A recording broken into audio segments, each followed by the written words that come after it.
Greetings, programs, and welcome to a new episode of the Awesome Friday podcast, the only weekly podcast where we review 2 shows a week. We own that format, and nobody else does it. My name is Matthew, and with me, as always, is Simon. Say hello, Simon. Hello, friends. Thank you for tuning into the only podcast where 2 white straight guys talk about movies or TV shows. That's ridiculous. That is ridiculous. 2 white, bearded, straight, cisgendered dudes. Thank you very much. Well, I feel like we do have the most to say about things, and so now you're going to hear us talk about them. That is true. This is nice, actually, because what I love about our podcast is that it is a 100% accurate reflection of any time we get together ever, except when we do the podcast, we don't have our respective wives next to us rolling their eyes and trying to talk about literally anything else but whichever movie we're deep diving into. Or do you remember that one bit from Aliens? Or, hey, I discovered this 1939 sci-fi. It reminds me of this. Did you know the director? And our poor wives are like, can we talk about hot sauce? Yeah, but to be fair, they're doing that in spirit. So they are actually.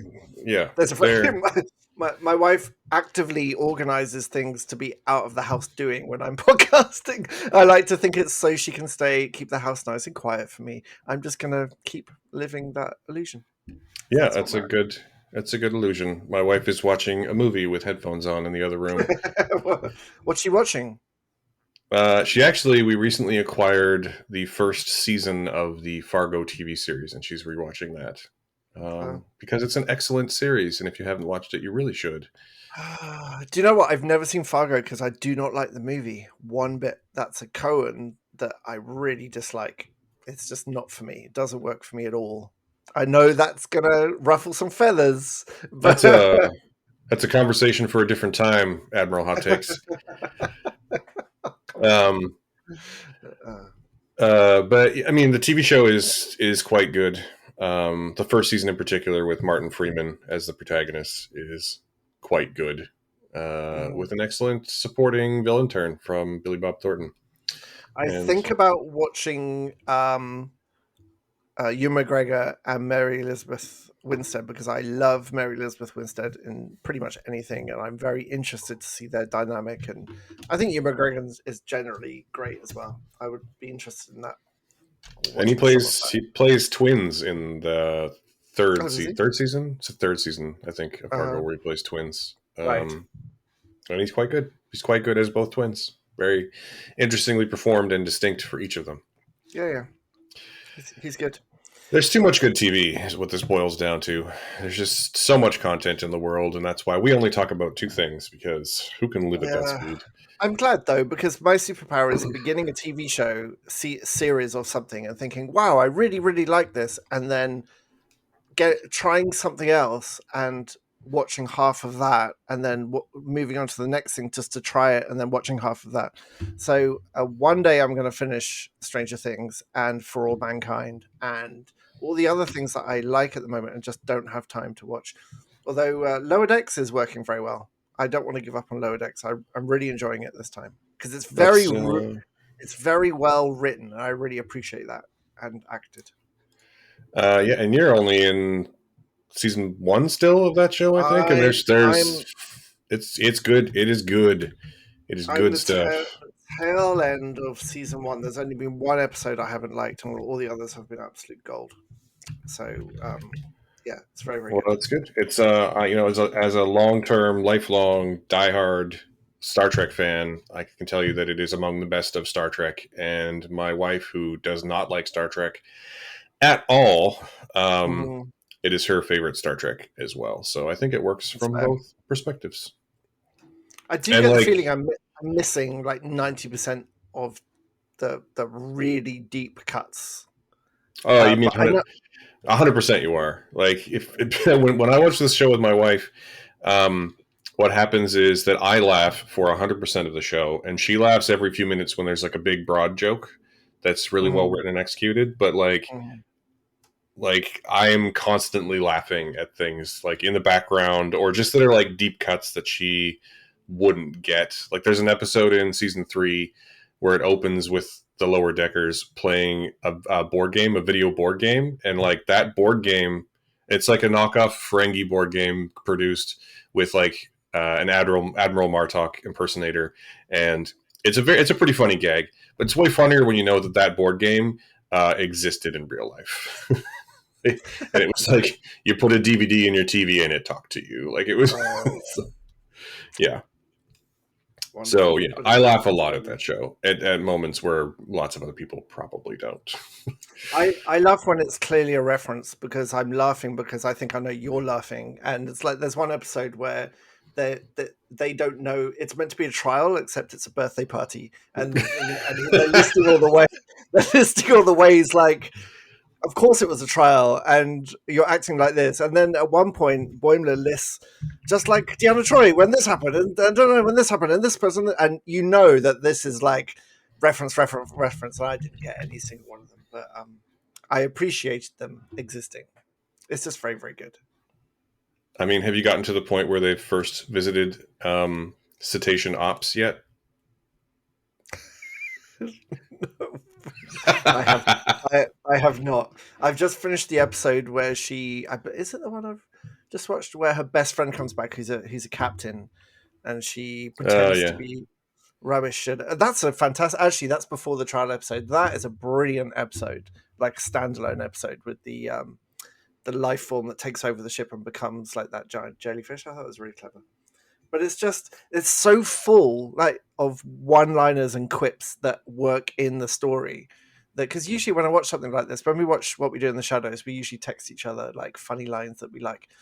I've actually stopped doing that with Lower Decks because it would just happen every 2 or 3 minutes because it is brilliantly written, and a lot of the humor is very quick and very kind of wordy. It's almost British, like it's not like an American comedy, if you like, where they pause for the jokes and they make sure you get it. It's like rapid fire. It's like the last episode was, and to get to the sick bay, but that's where the sick people go. Yeah, I just love little things like that. Well, I can't remember what episode it is. I think it's in season 2. You're going to meet Lieutenants Matt and Kamolu, who are beluga whales who serve on the ship in Cetacean Ops. It's pretty great. Okay. All right. So what do we talk about anyway, this week? Star Trek? On that bombshell, let's move on. We have 2 movies to talk about. We should probably talk about them. We're talking about 2 new streaming releases this week, both of which are, as of the time you hear this, will be available to watch on their respective channels. And we're going to start with the Roku Channel original release, Weird, the Al Yankovic Story.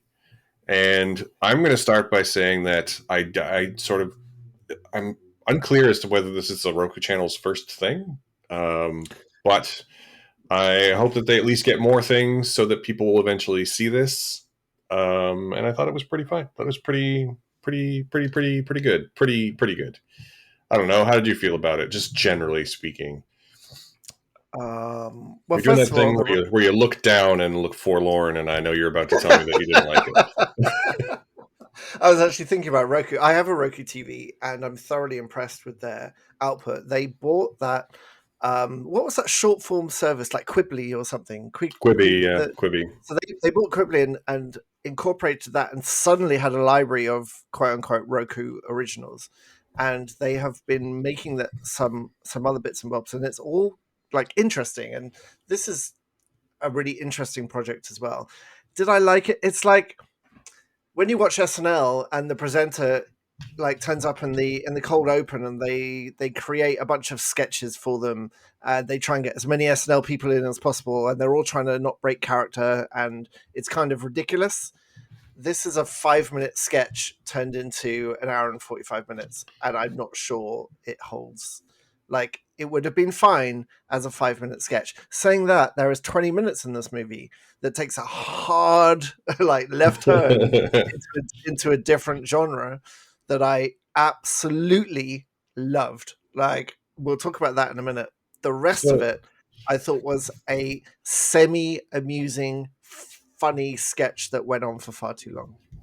Yeah, I'm going to only disagree in that it's a Funny or Die production, and it definitely has that Funny or Die vibe versus the SNL vibe, which I feel is distinct.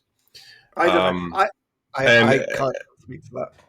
and I will say that I generally like this. I think it's fine. I laughed a lot, and at the end of the day, that's what they were going for. I think Daniel Radcliffe is 100% committed, which I appreciate. I think that Evan Rachel Wood is perfectly cast as 80s Madonna, and I thought it was fine. I thought that it's definitely doesn't. It's not as cohesive as it needs to be. Like it plays out in a series of vignettes almost with like fades to black and fade back in, and a lot of those vignettes don't necessarily fit together very well. And some of the sections are not that funny, and some of the jokes don't really land, but the ones that land pretty well. And I get the feeling this movie would be really good if I smoked weed. Like if I Yeah, smoked a huge bowl of weed and then watched this movie, I think I would love it. yeah. And it's weird for me too because like I get the feeling that like they're really going for that same crowd that Walk Hard went for, but Walk Hard really works, and this only kind of mostly works. Oh, you're muted. Basically, the parts of this that really work for me, and it's really more apparent in the first half, are there's plenty of moments where something absurd happens that's played completely straight. And it's never a big showy moment, although there are a few of those that are great too. But it's moments like, young Al Yankovic sitting around the table with his parents and his mother just straight facedly saying, like, well, your father and I have had a long talk, and we've just decided it would be best if you just stopped being who you are and gave up everything you loved. And like moments like that always make me laugh when they're played perfectly straight by really skilled performers. And just, I find that stuff really, really funny. And then it will also go into a thing where the dad goes on a rampage and smashes, an accordion. And it's parts of it work, parts of it don't. So that beginning is funny actually, because I think the beginning and that a section towards the end kind of push the envelope on what this is, because it feels like there's a lot of moments in this film where it can't decide, is it trying to be absolutely out there crazy, or is it trying to have some meaningful moments? Is he actually, how much of this is actually autobiographical, or is it, as it seems towards the end, a complete fabrication? And I think it should have gone throughout more insane with its choices and not even pretend that any of it is real or accurate, because there's a very funny bit at the beginning where he sneaks out to a party and it's played like rock and roll and drugs and like a late 80s sort of Christian Slater style thing, but it turns out it's a polka party, which was just genuinely funny. Like the protest music of the time was polka, and then he makes his mark by being really good at the accordion. Yeah, because he's been learning in secret. And yeah, and that's just funny. That subversion of expectations is funny and stupid. And then I feel like that there's lots of the rest of the movie that didn't go as stupid. Like it didn't go far enough until that section towards the end. Does that make sense? Yeah, I mean, that's basically what I'm saying too, right? Like the parts that are just completely absurd but played totally straight are very, very funny. Mm-hmm. And I feel like, and I think that's what Walk Hard, one of the things that Walk Hard does really, really well is that it's completely absurd, but hits all of the exact notes that every music biopic does, and then just like takes them to an absurd place and plays it straight. And it's really funny. Mm. And when this movie does that, because those are moments straight out of a different, a music biopic, when this movie does that, it's really funny. And when it goes to like a really weird, occasionally, probably about half the time, it goes to a more like Abrams Zucker place. Like it can't decide if it wants to be absurd played straight or just ridiculous. And I don't think it finds a balance between those two things. Yeah, no, I agree totally. And for me, the stuff that works does outweigh the stuff that doesn't. But at the end of the day, I think this is sort of destined, and maybe by being on the Roku channel as well, I don't really know how many people watch the Roku channel. I don't have that information. But I feel like it's destined to be like a cult hit. You know what I mean? Like the kind of movie that like the people this is Yeah. going to work for, it is going to 100% work for. And the people who it doesn't, it doesn't. And then there's going to be that middle crowd of people like me who are like, I could watch this again, or I could watch Walk Hard. It's an interesting You point know? because I don't think you can access the Roku channel outside of Roku technology. It's not something you can subscribe to because it's a free channel specifically for their tech, either their like HDMI plug-in thing or their TVs, which are cheap and good. But it's interesting. That's really going to it's going to shorten the reach of this, which is a shame because I really like Radcliffe as a performer. I Yeah. think he's made some excellent choices, and there's I'm going to spoil this slightly, but there is one section of this that goes into basically my favorite genre growing up, which is the what was that? Commando. If you ever seen Oh yeah. Commando with Schwarzenegger, it's basically that genre of movies where guy goes to guy goes to nondescript Latino jungle and never has to reload. And it's obviously a power fantasy. The whole thing is by that point is not meant to be real, but it goes really, really, really hard into that specific power fantasy, and it does it brilliantly to the almost like the same level as how well Tropic Thunder did it. Like it's very, very well done, and the guy who plays what's his name, the drug lord, Pablo Oh, Escobar, Pablo guy, Escobar. Yeah. guy called Arturo Castro, who I don't know, just gives the best Pablo Escobar trying to have a birthday party. Is like something you didn't realize that you really needed in your life. I really enjoyed his performance, and it's almost kind of like what's that thing, MacGruber, like that MacGruber style of 80s 90s action movie emulation, and it does it brilliantly. So when it went back into being the accordion, like the music biopic after that 20 minutes, I was kind of disappointed because I really enjoyed that kind of crazy jaunt, and it really cemented what I've been saying for a while, which is put Radcliffe in a like Netflix stunt movie, like put him in an action movie. Because I don't know what he's been doing, but he's been lifting. He spends a large portion of this movie with his top off, and he is ripped to shit now. And it really made me want to rewatch Guns Akimbo, because if you're ever unsure about Radcliffe's action credentials, go and watch Guns Akimbo, because he can do that balance between action and peril and confusion and comedy. He's a really talented performer, and I would love to see him get more into that genre.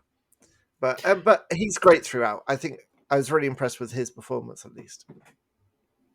Yeah. I mean, I think part of the charm of this is how committed Radcliffe is to the bit. Yes. My only complaint about his performance is the part of his performance he didn't perform. I would have loved if he had done his own singing, and it's pretty clear to me that he did not. Yeah, the lip syncing's not good, and the audio mix is not good when it's meant to be him singing. Yeah. It's really clearly like ADR over the top, and it's not mixed very well, which is a shame.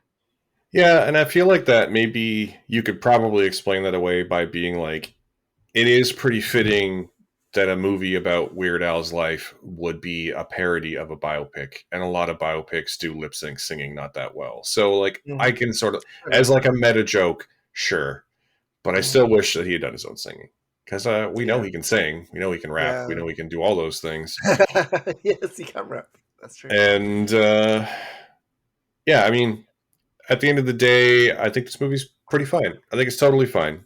And I think there's enough laughs for me to say, yeah, I think you should probably watch it one time. And if you forget about it after that, I wouldn't be surprised. And if it becomes a cult thing that you want to watch over and over again, also great for you. Um, I think if you're the kind of I find this kind of movie hard to talk about because I just didn't have a strong reaction to it. You know what I Mhm. mean? Like, it's hard to be like effusive or to like rip it to pieces because I just don't. It just did not get that kind of reaction out of me. It's just fine. It's totally I fine. I think marijuana might be the missing element here because we both have some mutual friends who watched this high and absolutely loved it. And I think all the things that's missing for me, the craziness and the lunacy, if you're high, that you kind of add that yourself, right? So maybe, but I don't know. It didn't quite work for me. My favorite part of the movie, my favorite part of any movie that has David Dastmalchian in it, is when David Dastmalchian does anything, and he delivers probably my favorite joke, and it's a quiet moment, and his delivery of that quiet moment is like stand out. But I'm not going to tell you who, what, when, but it's very funny. It's actually pretty funny because one of my favorite moments in the whole movie, that moment is from, I think, one of my favorite scenes in the whole movie. And one of my other favorite things to happen in the movie is Jack Black shows up as a certain like 70s, 80s stalwart, weird character. And he's so perfectly over the top performing it. And then, yeah, I mean, that whole scene where he like comes up with a parody song on the spot is pretty wonderful. And I like the way that it plays with that as well. There's a whole plot in the middle where Weird Al becomes obsessed with becoming an original artist, and he writes like a masterpiece pop song called "Eat It" that Michael Jackson then parodies. And I just think that's really funny. I think it's a really funny way to play. I think it would have been amazing if they'd played the whole movie that way, actually. Imagine if every time he wrote a song, some pop star just changed the words to be more conventional and he was relegated to the sidelines. That would be a funny movie. Yes. Or a psychopathic one. I'm not really sure which. True story, I thought they were intentionally mispronouncing his last name when he started getting famous, and he goes for a meeting with Will Forte and Al Yankovic playing the actual Al Yankovic playing record producers, and they pronounce his name as Yankovic, and I'm like, oh, that's funny, they're mispronouncing his name because they're these asshole movie producers. Anyway, by the end of this movie, I've realized I've spent 45 years of my life saying Yankovic. I think in England, because he's not that famous, he's not as famous in England as he is here. I think we say Ankovic because that VIC sound in Europe is always that CH sound. So I got his name. I've been getting his name wrong forever, but now I'm pretty sure that depends on what part of Europe you're from. True, but we're from England, which is the part of Europe, so we say Yankovic. Well, not anymore. Well, geographically, anyway, not economically, but geographically. I mean, yeah, debatable, but anyway, that part isn't debatable. But trust me, if England found a way to not physically be part of the continent of Europe, they would take it. Assholes. I'm assuming they're installing like big propellers on one side of the island as we speak. Oh, I'm sure that's where all the money's going, isn't it? Yeah. Anyway, but how many stars are you giving Weird, the Al Yankovic story? That's 3. It's totally adequate 3. Totally fine. Like, it's fine. It's totally fine. The part, like I say, I feel like you should, if dear listener, definitely check this movie out because it's either going to work for you really, really well, or maybe not. But because again, I laughed a lot during this movie. It just isn't as cohesive as maybe it should be. Absolutely. You could do a lot worse than watching this. It's quite a fun Friday night kind of movie. It's 2 stars from me, but I still would say watch it. Radcliffe's very watchable, and there's a great 20 minutes in there towards the end as well. So, it's fun. I would actually say that the whole section in which Evan Rachel Wood is present as Madonna is very funny. Oh my god. So I had no feelings about Evan Rachel Wood before this movie, and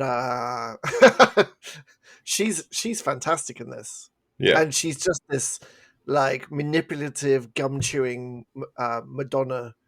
Yeah, like in quotes character, and she's wonderful. So yeah. The part of the film that Simon keeps talking about is the tail end of like her arc in the movie, but her whole presence in the movie is gold. Yeah.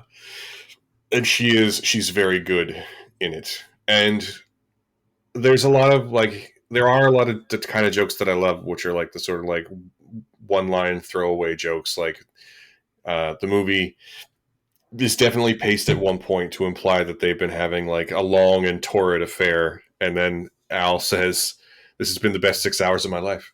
Like, Yeah. and like there are a lot of like really well delivered jokes in that vein as well. So there's definitely something here. It's just not as here as I would like it to be. You know what I mean? Mhm.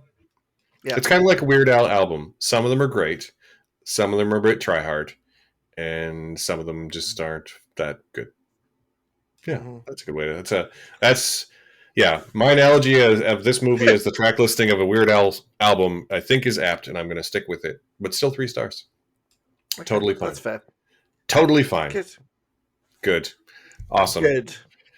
All right. Should we Well, move on? we should. Weird Al is on the Roku channel, so I guess go buy a Roku if you want to watch it. I'm really not clear on how we're going to get to watch this again. No, I own 2 Roku TVs, and they are cheap and fantastic TVs, so highly recommended, especially if you can find the OLED one, which I have down here. It's really, really good.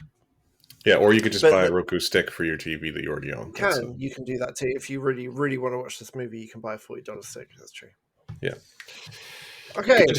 Awesome. Well, let's move on to our other big streaming release of the week, which again is already out on its respective service, which is Netflix. We're talking about the Millie Bobby Brown and Henry Cavill starring Enola Holmes 2, sequel to a film that I really liked and you thought was fine. And this one I really liked and I think you might have loved. So that's an interesting change. For those of you who are unfamiliar, Enola Holmes is a character from, I believe, a set of young adult novels or stories about Sherlock Holmes' younger sister. The film is produced by the people who made that British show, the name of which has left my mind, Fleabag. So there's lots of fourth wall breaking, and I didn't know that. Well, the first one was anyway. I think that's where they got the fourth wall breaking thing from. Because what's her name? You know, my son calls that technique she-hulking. Yeah, that makes sense. This week because She-Hulk did it very well as well. This one sends Enola on her first case as a proper detective looking for a missing girl.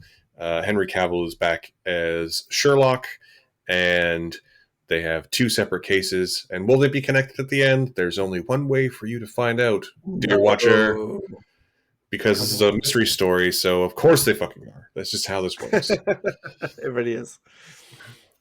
I really like this movie. I liked it about the same as I liked the first one. I think these movies are very fun, very sweet, very charming. I think that Henry Cavill is great as Sherlock. I think that Millie Bobby Brown I think she's better as Enola than she is as Eleven, to be perfectly honest. I like how much fun she's clearly having making them. I think the rest of the cast is aces, including but not limited to Helena Bonham Carter and David Thewlis, basically perfectly cast as the slimiest version of David Thewlis. And it's a fun romp through, Victorian London, or is it? Yeah, it's Victorian. Anyway. Yeah. How did you feel about it, Captain Hot Takes? Well, first of all, come on. Admiral, sorry. Admiral. And this is not a hot take at all. Well, apart from the fact that it is much, much better than the first one. Like the first one had massive potential that was not realized. I thought it had some absolutely terrible pacing issues, and it didn't do enough with Henry Cavill, and didn't have nearly enough Millie Bobby Brown talking to camera, and the central mystery wasn't that interesting, and the end was kind of was kind of sloppy. And this one for me fixes all of those. Like I really, really enjoyed this movie, and it was nice to watch with my whole family as well. And they agreed with my slightly tepid take that the whole thing just as a cohesive whole just worked much, much better.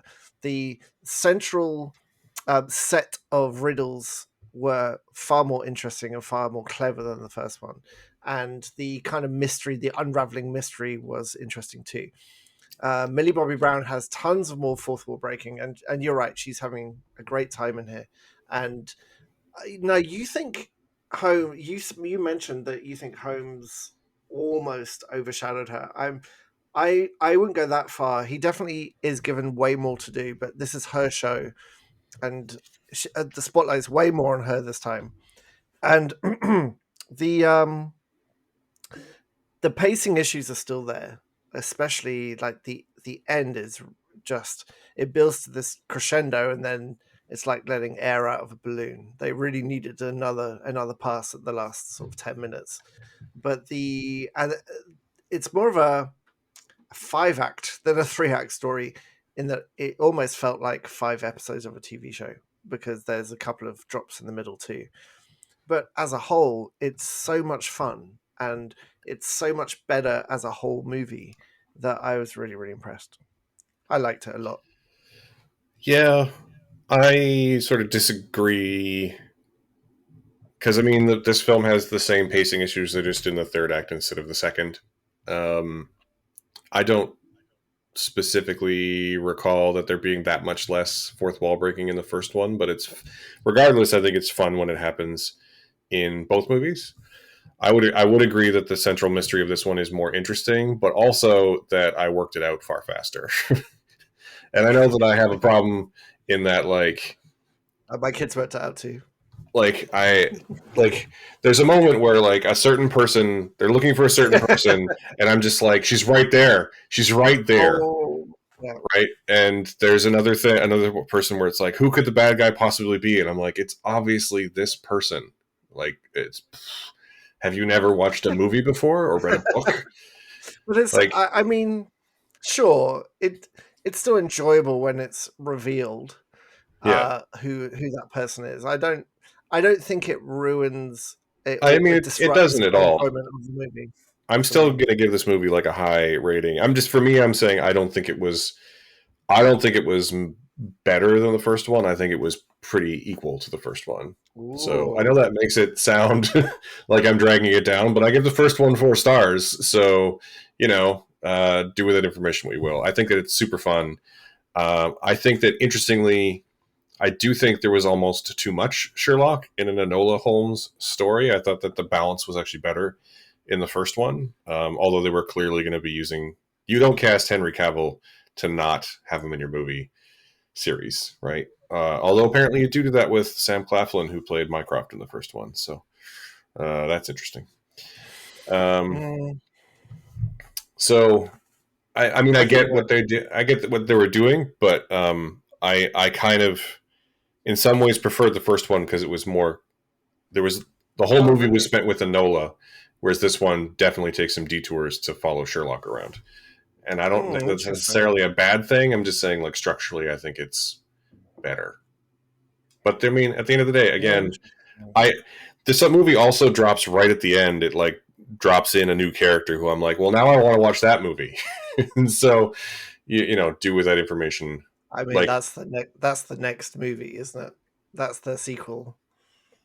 I mean, I feel like this movie. I think this movie might need 2 sequels, one for Enola and one for Sherlock, because it leaves them both in interesting places, but Mm. places that are not necessarily. I was about to say compatible. They're definitely compatible, but like they definitely have their own story. They could. They definitely have their Yeah, own stories moving forward, right? Like it almost yeah, needs 2 sequels. yeah. So the all their different things, of course, the things that Sherlock's investigating and the thing that Enola's investigating turn out to be the same thing. But at the end of this movie, it unravels enough where you could have a follow up with just Sherlock and insert new character here, and it wouldn't seem out of place to not have Enola, because it's a very distinct path and she has her own path as well. Now of course they won't do that, but um I am looking forward to the next one. It feels like they really fix so much of what I didn't like about the first one. So I think this one is 1 star better than the last one. Just Ooh, felt so much better as a cohesive whole. However, I will say that the last one was totally fine for my 8-year-old daughter, and this one absolutely was not fine for my 8-year-old daughter. In that it is significantly more graphic, with the blood it shows, with the death it shows, with the knife work that it shows, In the first one, it was just some fancy combat, but there are some very dead people in this movie that fit the tone of what they're doing. The tone is definitely more grown up Hmm. because she's more grown up, and it was fine for my son. My daughter had to peace out and went to bed sobbing because of some very, very graphic depictions of death. So Interesting. just watch out for that if you have like my daughter was fine with the last one and could and didn't make the end of this one. Interesting. I can sort of see that there's at least one like person dying in plain view slowly, and it's a major plot point. I don't see how they could possibly work around it, but I sort of get that. Yeah, I don't think they need to. It worked with the tone of what they were doing, and any like my son's 11, and his age is he's fine anyway. He doesn't feel anything anyway, so that's not no, that's not true. But he's fine, but she's not. Um, I but mean, I mean that's a minor quibble. it's interesting too because my minor quibble would actually be like in terms of that kind of thing would it be, and I mean, get your broken record player ready because here it comes. The fight cinematography is awful. It's just awful, and especially there's a whole scene, and the whole thing is that Enola knows jujitsu and Sherlock is a competent fighter, and there's a scene toward the end where uh, Enola's fighting one person and Sherlock is fighting two people, and another fight's happening, and it's cutting back and forth between the three of them, and you can't see any of them, like any of them. Yeah, it's not It's standout. lots of fast cutting, and like Henry Cavill is a gifted physical performer, and he can do fight choreography. We've seen him do it before, and I would have loved to have seen him do it again, but it just cuts too fast. Even when it's sticking with one of them for a few moments, like Yeah, it cuts too close and too fast to really get an idea of what's going on. And I'm so I mean, if you've been listening to us for any length of time, you know that I'm so yeah, over that. I'm so over yeah, it, and yeah, it just disappoints me every time I see that kind of thing.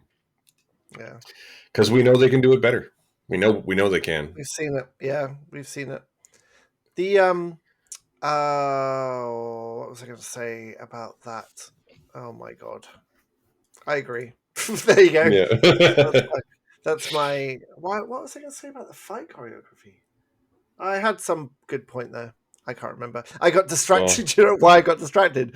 When you said Cavill's done excellent fight choreography, so I thought about of him reloading his biceps in Mission Impossible, and then I realized I just watched an episode of Lower Decks where the number one, the Riker, uh, gets into a fight ransom. with an alien. Ransom reloads his biceps like Cavill style, and I started giggling to myself, and I've completely forgotten what I was about to say. But you're right. You're right. There's nothing stand out about the fighting, and oh, that's what I was going to say. So there's one moment where her boyfriend, Enola Holmes' boyfriend, Tewksbury, teaches her how to dance, and then later on they're about to get into a fight, and he's like, "Well, teach me how to fight." So she teaches him how to fight, and she keeps getting her punches through, and she's like, "No, wait for the punch, block, and avoid," or something. And she says it 3 or 4 times, and you're like, this is going to be plot significant. This is Hmm. like Pavlov's fight choreography. And then he gets to the fight with this big guy who's clearly bigger than him and punching him. And I'm like, okay, he's going to win this fight by right at the end. He's instead of trying to fight back, he's going to wait.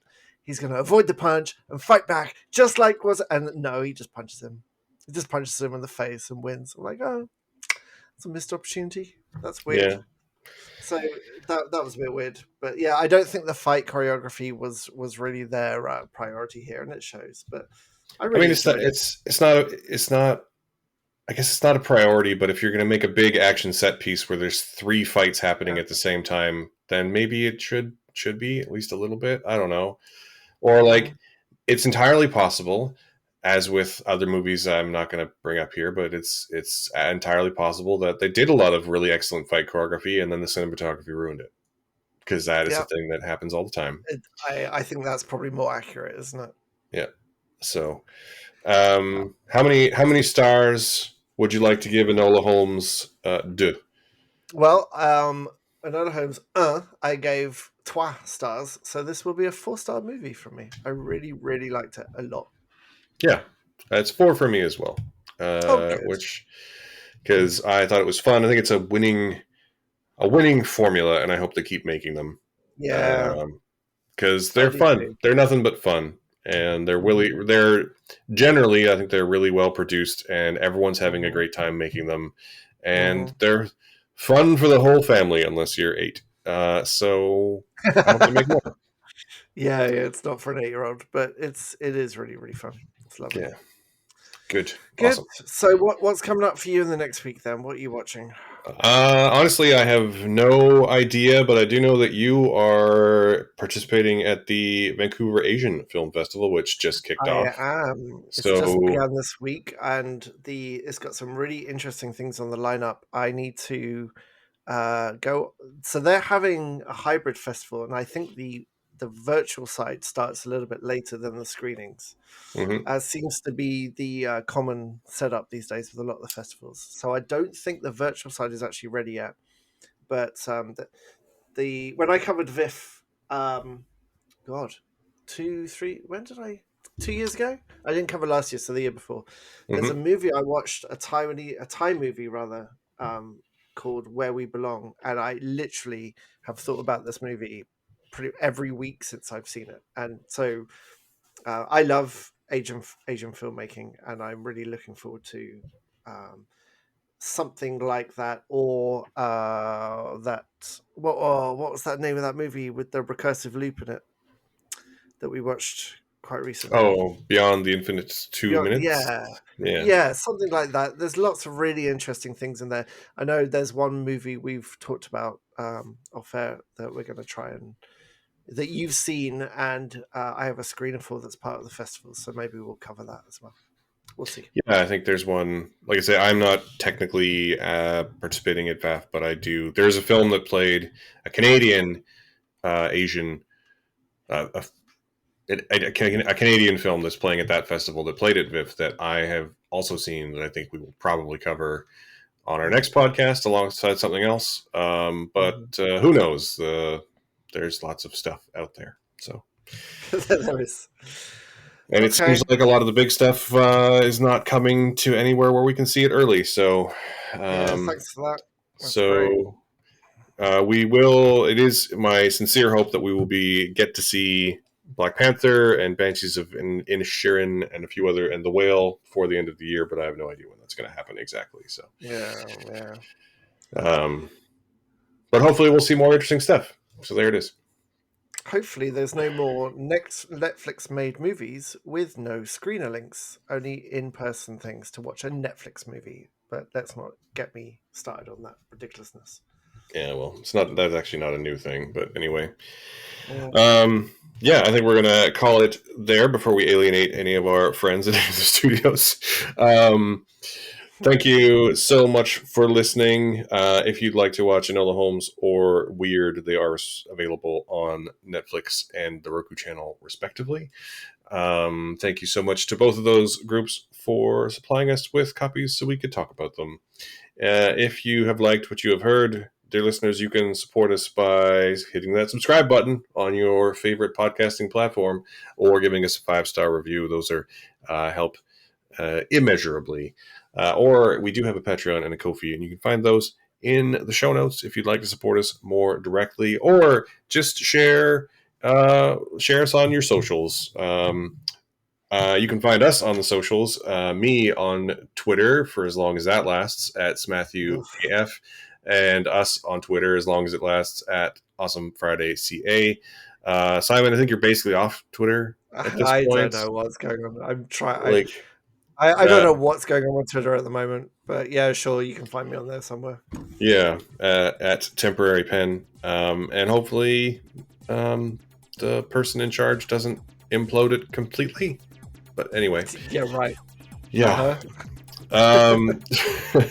We record this here in Vancouver on the unceded lands of the Musqueam, Tsleil-Waututh, and Squamish peoples. Thank you so much for listening and joining us on this awesome Friday. Thanks, bye.